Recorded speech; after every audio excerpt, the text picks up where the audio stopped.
நாங்க வந்து எப்படின்னு கேட்டா அதிரடி படைக்க அதிரடி பட மாதிரி, சமயத்துல வந்து எப்படின்னா அமைதி படைக்க அமைதி பட, அதிரடி படைக்க அதிரடி பட, சமயத்துல தற்கொலை பட மாதிரி. கேட்டாரு, மந்திரியை கூப்பிட்டு கேட்டாரு, ஏப்பா கடவுள் எங்கே இருக்கிறார், கடவுள் எந்த திசையில் பார்த்து கொண்டிருக்கிறார், கடவுள் என்ன செய்து கொண்டிருக்கிறார், 3 கேள்வியை கேட்டேன்.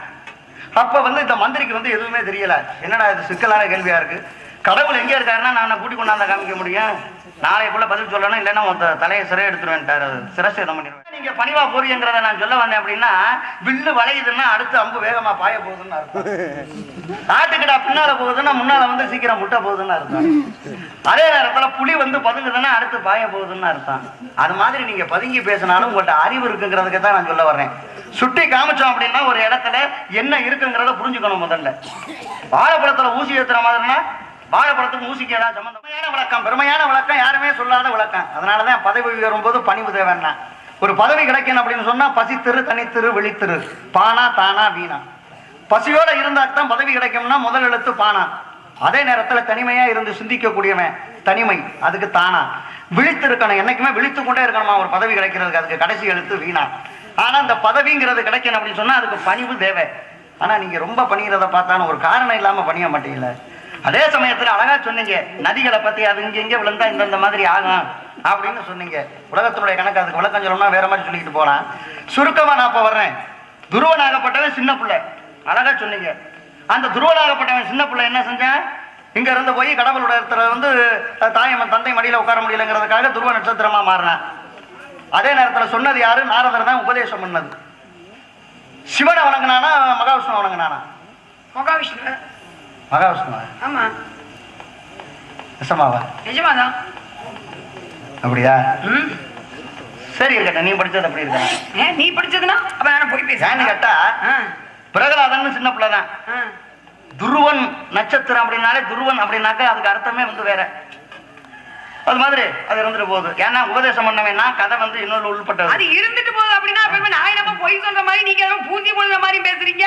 சிவனை தான் வணங்கினானே தவிர மகாவிஷ்ணு கிடையாது. பொய்யா சொன்னது நிஜமா பொய்யா நிரூபிங்க. உண்மையை நான் சொல்றேன். அப்படிதான் இருக்கும்னா அது இருந்துட்டு போட்டு அப்படிதான் பூசி மொழிகிறீங்க. அப்ப ஏமா நான் பொய் சொன்ன மாதிரி என்ன நீங்க காமிச்சு கொடுக்காம பூசி மொழி கொண்டு போற மாதிரியா? துருவன் யாரை வணங்கினான்? திருவனோட யாரு? நீங்க படிச்சத சொல்லுங்க, பாத்துக்குவோம். அப்படியே வாழைப்பழத்தை ஊசி எடுத்து சரிப்போ அப்படி விட்டு கொடுத்து போற மாதிரி. என் பாணியே அப்படித்தான், தூக்குற மாதிரி தூக்குவேன், திடீர்னு தூக்கி போட்டு உடைச்சு போட்டு. நானும் தூக்குறாங்கன்னு சந்தோஷப்பட தூக்கி போட்டு உடைக்காது வருத்தப்பட மாட்டேன். ஒரே மாதிரி போயிட்டு பம்புக்கும் போறது கிடையாது, போன சண்டையே வந்ததே. எனக்கு சண்டை என்பது சக்கரை பொங்கல் மாதிரி, ஆனா அதிகமா சாப்பிட மாட்டேன். நான் வந்து எப்படின்னு கேட்டா அதிரடி படைக்க அதிரடி பட மாதிரி, சமயத்துல வந்து எப்படின்னா அமைதி படைக்க அமைதி பட, அதிரடி படைக்க அதிரடி பட, சமயத்துல தற்கொலை பட மாதிரி மாறிடும். தற்கொலை திருப்பி உசுரோட வர மாட்டீங்களா? யாரு? நாங்க காரியத்தை சாதிக்கணும். நாங்க நினைச்சா கீழே போனா மேல வருவோம், மேல போனா கீழே வருவோம். ஆனா நீங்க கீழே போனா மேல வர முடியாது. சரி, உங்களுடைய கணக்கு வேற, என் கணக்கு வேற. ஏன் நீங்க பணிவா போறீங்கிறத நான் சொல்ல வந்தேன் அப்படின்னா, வில்லு வளையுதுன்னா அடுத்து அம்பு வேகமா பாய போகுதுன்னு அர்த்தம். ஆட்டுக்கிடா பின்னால போகுதுன்னா முன்னால வந்து சீக்கிரம் முட்டை போகுதுன்னு அர்த்தம். அதே நேரத்துல புலி வந்து பதுங்குதுன்னா அடுத்து பாய போகுதுன்னு அர்த்தம். அது மாதிரி நீங்க பதுங்கி பேசினாலும் உங்கள்கிட்ட அறிவு இருக்குங்கிறதுக்கு தான் நான் சொல்ல வர்றேன். சுட்டி காமிச்சோம் அப்படின்னா ஒரு இடத்துல என்ன இருக்குங்கிறத புரிஞ்சுக்கணும். முதல்ல வாழைப்பழத்துல ஊசி ஏத்துற மாதிரினா வாழைப்பழத்துக்கு ஊசிக்கு ஏதாவது சம்பந்தம் உண்டா? வேணா நான் கவி சொல்றேன். சொன்னது நீங்க இல்லம்மா. வாழைப்பழத்துக்கு ஊசி நான் சொல்ல கிடையாது. வாழைப்பழத்துக்கு கவி இருக்கா இல்லையா? ஊசிக்கு கவி இருக்கா இல்லையா? இருக்கு. அது அப்படியே என்னுடைய பாணி என்னன்னு கேட்டேன்னா அப்படியே வச்சுக்கிட்டே போறேன். இதை நீ சொல்லிட்டே ஆகணும்னு கேட்டேன்னா அதுதான் தவறு, சிக்கல், வீண்வாதான், சண்டை, அப்புறம் நடிக்க மாட்டேன் இருக்க மாட்டேன்னு இந்த மாதிரி பிரச்சனைகள். அதனாலதான் எப்படி எப்படி யாராருங்கிறத நடிக்க மாட்டேன், வெளியே போட மாட்டேன். கொம்பா இருக்கு. ஆமா, கொம்பு உள்ளவனா பெரிய ஆள் கிடையாது. நடிக்க மாட்டேன், கொம்பையும் வச்சு நடிக்க மாட்டேன். நடிக்க மாட்டேன் சொல்றோட போய் பேசுங்க, என்கிட்ட பேசாதீங்க. அப்படியா? நான் யாரையுமே எழுதி போட மாட்டேன். நீங்க எப்படி? அப்படிதான் நானு என்னைய பார்த்து நான் பயப்படுவேன். நான் யாரையும் பார்த்து பயப்பட மாட்டேன். அப்படியா குத்தி குடிச்சு கொண்டு போட்டு போறீங்க கேட்டா, சின்ன பிள்ளையா இருந்தாலும் தைரியம் உனக்கு அதிகமா இருக்குன்னு நினைக்கிறேன். சின்ன பிள்ளையா இருந்தவன் பூரா சாதிச்சிருக்கான், பெரிய பெரிய ஆளையே கூட. ஏன்னு கேட்டா சின்ன பிள்ளையா இருந்தான் பிரகலாதன். அப்பேற்பட்ட பிரகலாதன் சின்ன பிள்ளையா இருந்தாலும் கூட அறிவோ நாராய நாய நமக அப்படிங்கிற மந்திரத்தை நான் போய் லீலாவதியினுடைய சிசுவல சொன்ன காரணத்தினாலதான் பக்தனா பிறந்து அன்னைக்கு தன்னுடைய தந்தை இரணியனை அழிக்கக்கூடிய அளவுக்கு அன்னைக்கு நரசிம்ம அவதாரமாகப்பட்டத எடுக்கக்கூடிய அளவுக்கு சிறப்பு ஏற்படுத்தினான்னா காரணம் என்ன? அவன் ஒரு சின்ன பிள்ளைதான். நீங்க சொன்னாங்கல்ல திருவன், திருவன் ஒரு சின்ன பிள்ளைதான். அதே நேரத்தில் அபிமன்யு என சொல்லக்கூடியவன் தான் இந்த மகாபாரதத்துல யாரும் உடைக்க முடியாத வியூகத்தை உடைக்க தெரியும். அப்படி உடைச்சு காமிச்சவன் யாருன்னா அவனும் ஒரு சின்ன பிள்ளைதான். இந்த சூரியனே வந்து கனி நினைச்சு சின்ன பிள்ளையா இருக்கும்போது தாய் வந்து கனி பறிக்க போயிருக்காளே, சூரியன் அப்படியே எழுப்பி வரக்கூடிய நேரத்துல சிகப்பா தெரியுது, இதுவும் ஒரு கனின்னு சின்ன பிள்ளையா இருக்கிற நேரத்துலதான் ஆஞ்சநேயன் போய் அன்னைக்கு போய் கனியை பிடிச்சான். இது அப்படி கனியை பிடிச்சான் அப்படின்னு சொன்னாக்கா இந்த சூரியனே வந்து அன்னைக்கு வந்து சூரியனை பாட்டினான் அப்படின்னு. அதுக்கு காரணம் என்ன? சூரியங்கிற கனியை பிடிச்சானா? ஆமா, சூரியங்கிற கனியை ஆஞ்சநேய பெருமான் பிடிச்சானா? சூரியன்கிறவன் வந்து உதிச்சு வரக்கூடிய நேரத்துல கனி மாதிரி தெரிஞ்சதுனால போய் பிடிச்சானா? ஆமா, அதான் கதை. சரி, ஏன் இல்லைங்கிறியா? இப்ப நீ என்னமோ ஏத்துற மாதிரி வாழைப்பழத்துல ஊசி ஏத்துற மாதிரி பூசி மொழிகிட்டு நீ ஏன் போற? இது வீண் விவாதம் பண்றதுக்காக நம்ம வரல. நீ என்ன படிச்சிருக்க, நான் என்ன படிச்சிருக்கேன், உன்னுடைய விவரம் என்ன, என்னுடைய விவரம் என்ன அப்படிங்கிறத பார்ப்பவர்கள் வந்து திருப்பு கூறணும். பேசி முடிக்க புறவாசிக்கலாம் பின்னாடி வரும்ல. வரணும், நீ வந்தா தானே நல்லா இருக்கும். வரணும் தானே நான் எதிர்பார்க்கிறேன். ரெண்டு பேரும் எப்படின்னு கேட்டா தராசு தட்டு மாதிரி. இப்ப நான் பேசும்போது பாருங்கிற தட்டு என் பக்கம் இறங்கணும். நீங்க பேசும்போது இப்போ உங்க தட்டு பாருங்கிற தட்டு, பேசும்போது உங்க தட்டு இருக்கல பாருங்கிற தட்டு, அது உங்க பக்கம் இறங்கணும். ஆனா இந்த தராசு தட்டுல நடுவுல இருக்கக்கூடிய முள்ளு யாருன்னு கேட்டா இந்த அறிவாளிகள். அந்த முள்ளு வந்து உங்க பக்கம் சாயுதா இல்ல கடைசியில ஏன் பக்கம் சாயுதா இல்ல நடு நிலைமையில நிக்குதா அப்படிங்கறத கடைசியில தானமா தெரியும். அதனாலதான் சின்ன பிள்ளையா இருந்தாலும் நீங்க அறிவாளிங்கிற இடத்துக்கு கொண்டு வர்றேன். ஏன்னு கேட்டா உலகத்துல பார்க்க போனோம்னா ஒரு பெரிய அரச சபையில அரசர் கேட்டாரு, மந்திரியை கூப்பிட்டு கேட்டாரு, ஏப்பா கடவுள் எங்கே இருக்கிறார், கடவுள் எந்த திசையில் பார்த்து கொண்டிருக்கிறார், கடவுள் என்ன செய்து கொண்டிருக்கிறார், 3 கேள்வியை கேட்டேன். அப்ப வந்து இந்த மந்திரிக்கு வந்து எதுவுமே தெரியல. என்னடா இது சிக்கலான கேள்வியா இருக்கு. கடவுள் எங்கே இருக்காருன்னா நான் கூட்டி கொண்டாந்த காமிக்க முடியும், நாளைக்குள்ள பதில் சொல்லணும், இல்லைன்னா தலையை சிறை எடுத்துருவேன்ட்டாரு, சிரசேதம் பண்ணிடுவேன்ட்டாரு. கடவுள் எங்கே இருக்கிறார், என்ன செய்து கொண்டிருக்கிறார், எந்த திசையில் பார்த்து கொண்டிருக்கிறார், இது 3க்கும் விளக்கம் சொல்லணும்னு மந்திரி கிட்ட கேட்டேன்.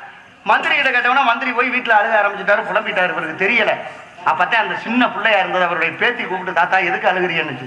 இந்த மாதிரி அரசர் பார்த்து கேட்டிருக்காருமா, கடவுள் எங்கே இருக்கிறார், என்ன செய்து கொண்டிருக்கிறார், எந்த திசையில் பார்த்து கொண்டிருக்கிறார் அப்படின்னு கேட்கிறேன். அந்த ஆள் இதுக்கு போய் நான் என்ன விளக்கம் சொல்ல முடியும்னு சொல்லும் போது இந்த சின்ன பிள்ளை என்ன பண்ணுச்சு, தாத்தா கவலைப்படாதீங்க, கவலைப்படாம இருங்க, நான் போய் இதுக்கு விளக்கம் சொல்றேன் அப்படின்னு சொன்னுச்சு. நீ எப்படிமா சொல்ல முடியும் அப்படின்னு, கவலைப்படாதீங்க அப்படின்னு சொல்லி இங்க இருந்து அந்த பிள்ளை என்ன பண்ணுச்சு, அரச சபைக்கு இங்க இருந்து போனுச்சு. போற உடனே அந்த அரசன் என்ன செஞ்சாரு, என்னம்மா நீ வந்திருக்கீ, என்ன காரணம் அப்படின்னு கேட்கிறாரு.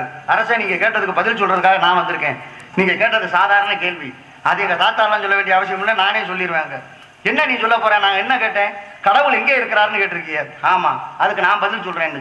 எப்படி, நீயே சின்ன பிள்ளை பாவம், உனக்கு என்ன தெரியும், அடிய தெரியுமா நுனிய தெரியுமா? யார் சொன்னா சாமி? அந்த சின்ன பிள்ளைய பார்த்து அந்த அரசர் நினைக்கிறாரு, ஆமா பாவம், நீ உன்னை பார்த்தாலே பாவமா இருக்கு, உனக்கிட்ட போய் நான் கேட்கலாமா கேள்வி, நான் கேட்க வேண்டிய ஆட்கள் கேட்கணும் அப்படின்னு சொல்லி இந்த அரசர் சொன்னார். அப்ப சின்ன பிள்ளை, நீங்க கேளுங்க அரசர், கடவுள் எங்கே இருக்கிறாருன்னு கேட்டிருக்கேன், பதில் சொல்லுமா அப்படின்னு உடனே, அப்படியா பெரிய ஒரு பாத்திரத்தை கொண்டு வாங்கன்னுச்சு. பாத்திரத்தை கொண்டு வந்து வச்ச உடனே இதை நிறைய பால் ஊத்துங்கன்னுச்சு. உடனே பாலை ஊத்திட்டாங்க. பாலை ஊத்துன உடனே இந்த அரசன்ட்ட கேட்டுச்சு, அரசே இந்த பாலுக்குள்ள என்னென்ன இருக்குன்னு கேட்டுச்சு. பாலுக்குள்ள எல்லாமே இருக்கு. என்ன பாலை எடுத்தோம்னா அடுத்து தயிர் ஆகும், நெய் ஆகும், அது மோர் ஆகும். அதே சமயத்துல அதுல இருக்கக்கூடிய வெண்ணெய் அதுவும் அதுக்குள்ளதான் இருக்கு அப்படின்னு சொல்லி இவர் சொல்றாரு. இப்படி சொன்ன ஜட போட ஆரம்பிச்சிருச்சு. பூ வச்சிட வேண்டியதான். அப்படி கொடுத்தா தான் அப்படி திரும்பி வர்றாங்க. நீ ஒன்னும் வருத்தப்படாத, நீ வருத்தமே கிடையாது. நீ வரல கோயில் அள்ளி வச்சுட்டு போயிடாங்க. எனக்கு அந்த பழக்கமா இருக்கு. ஒருவேளை நீங்க அள்ளி வச்சிருப்பீங்க, அதனாலதான் குத்துது உங்களுக்கு அப்படின்னு. எல்லாமே இந்த வெண்ணெய் முதல் கொண்டு அதுக்குள்ளதானே இருக்கு. ஆமா, அதனால இதுக்குள்ள இருக்கு அரசே, ஒரு பாலுக்குள்ள இது இத்தனையும் இருக்கு, உங்களால கண்டுபிடிக்க முடியுமான்னு கேட்டுச்சு. அத்தனை அதுக்குள்ளதாமா இருக்கு.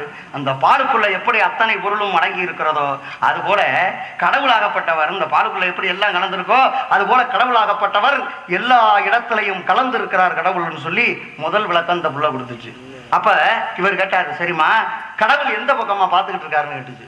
இவர் கேட்டவன அந்த புள்ள சொன்னிச்சு, ஒரு தீபம் ஒண்ணு ஏத்துங்க அப்படின்னுச்சு. ஒரு தீபத்தாகப்பட்டதை அப்படி எரிய விட்டு ஏத்தி விட்டாங்க. ஏத்த உடனே அந்த விளக்காகப்பட்டது அப்படி எரியும் போது இது எந்த பக்கம் பார்த்துக்கிட்ட அரசை வந்து எரியுது அப்படின்னு கேட்டவொடனே அரசர் சொன்னார், அது எல்லா பக்கமும் தானே தெரியும் அப்படின்னு. அது மாதிரிதான் கடவுள் எல்லா திசைகளையும் பார்த்து கொண்டிருக்கிறான்னு 2வது விளக்கம் கொடுத்துச்சு. 3வது, கடவுள் என்ன செய்து கொண்டிருக்கிறாருன்னு கேட்டிருக்கீங்க அப்படின்ன உடனே, ஆமா அப்படியா, கொஞ்ச நேரம் நான் அரசனா இருக்கேன், நீங்க கொஞ்சம் இறங்கி வாங்கன்னுச்சு. அப்படியா சரி அப்படின்னு இவர் இறங்கி வந்துட்டாரு. இந்த பொண்ணு போய் அரசு சபையில உட்காந்துச்சு. அப்படி சிம்மாசனத்துல ஏறி உட்கார்ந்தவொடனே, அரசுல ஏறி உட்கார்ந்தவொடனே ஒரு சில பேருக்கு வந்துடும்ல மண்டக்கணும், அந்த மாதிரி இவர் சிம்மாசனத்துல ஏறி இந்த குழந்தை உட்காந்துச்சுல்ல, உட்கார்ந்தவொடனே அப்பதான் சொன்னிச்சு, முதல்ல காவலாளிகளை கூப்பிட்டுச்சு, இந்த அரசனை பிடிச்சி முதல்ல சிறையில் அடங்கிருந்துச்சு.